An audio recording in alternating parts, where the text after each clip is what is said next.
C'est bien dans la tendance de ces 2 dernières années, avec une hausse du chômage qui s'explique essentiellement par le fait que l'économie française aujourd'hui détruit des emplois et qu'il y a une population active qui est de plus en plus importante, puisque vous avez plus de jeunes qui arrivent sur le marché du travail que de seniors qui en sortent. Et donc du coup, globalement, le chômage ne peut augmenter que dans ce contexte-là. Cette hausse est limitée par l'action du gouvernement et notamment par les emplois aidés qui sont destinés aux jeunes. Et d'ailleurs, on voit que le chômage des jeunes commence un petit peu à baisser. Donc la politique de l'emploi et notamment le traitement social du chômage a des effets, mais a un effet qui ne permet pas de compenser les destructions d'emplois dans le secteur privé. Et les entreprises nous affirment dans les enquêtes de conjoncture qu'elles sont en sureffectif aujourd'hui. Et donc, il est fort à parier que si la croissance, ce qui n'est pas assuré, continuer dans les trimestres prochains, cela servirait à absorber ce sureffectif. Dit autrement, la croissance sera très peu riche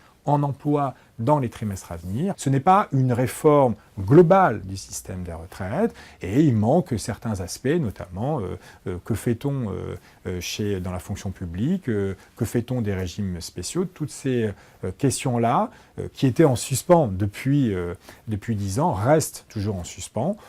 C'est une réforme qui est dans la continuité des réformes précédentes. Il n'y a rien de réellement nouveau, à part peut-être cette histoire de compte sur la pénibilité du travail, mais avec des contours qui ne sont pas encore bien clairs.